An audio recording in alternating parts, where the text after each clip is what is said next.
কিন্তু একটা কথা বলতে চাই, শেখ হাসিনা বিদায় হয়েছে, এখনো কিন্তু গণতন্ত্র ফিরে আসে না। শেখ হাসিনা বিদায় নিছে, এখনো আমাদের নেতা তারেক রহমান ফিরে আসে না। তাই এই সরকারকে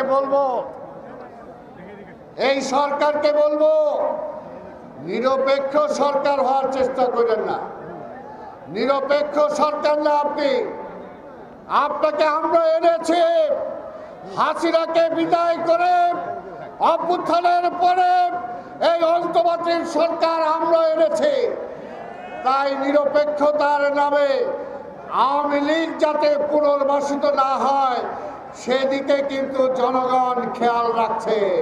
যখন উপদেষ্টাদের দেখি যে তারা বলে তারা 250 স্টেডিয়াম বানানোর পরিকল্পনা গ্রহণ করে, স্টেডিয়াম বানানোর কাজ আপনাদের না, আপনাদের কাজ নির্বাচনী রোডম্যাপ ঘোষণা করা, কত তাড়াতাড়ি নির্বাচন করতে পারেন তার সংস্কার করা। তাই সংস্কার যদি রাষ্ট্রের যেমনি করতে চান ওই উপদেষ্টা পরিষদেও আগে সংস্কার করে। ইচ্ছা হলে একজনকে নিয়ে নিলাম, এটার জন্য জনগণ আপনাদেরকে ক্ষমতায় বসায় নাই। তাই বলতে চাই এই সরকারকে আমরা বিব্রত করতে চাই না, কিন্তু এই সরকারকে বলতে চাই অনতিবিলম্বে নির্বাচনী রোডম্যাপ ঘোষণা করুন।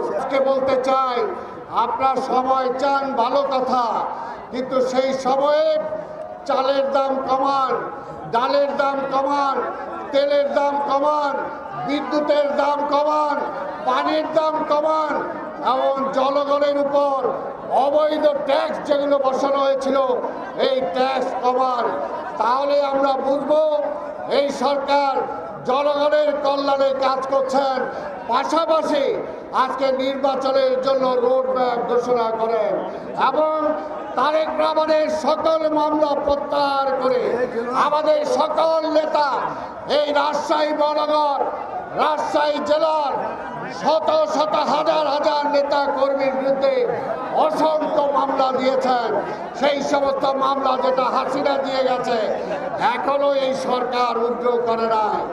আমরা বলতে চাই প্রফেসর ইউনূস সাহেব, আপনাকে সম্মান করি, শ্রদ্ধা করি, কিন্তু আপনার মামলা যদি প্রত্যাহার হতে পারে তারেক রহমানের মামলা কেন প্রত্যাহার হবে? কথা বলতে চাই, রাজশাহী জেলা, রাজশাহী মহানগরের নেতাদের মামলা কেন প্রত্যাহার হবে না?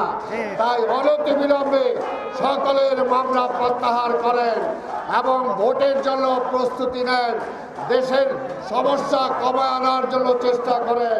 স্বাধীনতা রক্ষা করতে হলে বিএনপির কোনো বিকল্প নাই, তারেক রহমানের কোনো বিকল্প নাই, বেগম খালেদা জিয়ার কোনো বিকল্প নাই।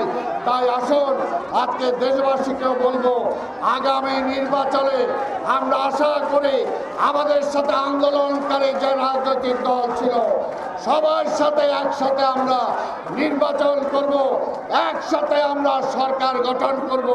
আমাদের নেতা তারেক রহমান এটাই বলেছে, ঐক্য যেন নষ্ট না হয়, দলের ঐক্য বজায় রাখতে হবে। ভিডিওটি ভালো লাগলে পরবর্তী ভিডিও নোটিফিকেশন পেতে চ্যানেলটি সাবস্ক্রাইব করে পাশে থাকা বেল বাটনটি অন করে রাখুন।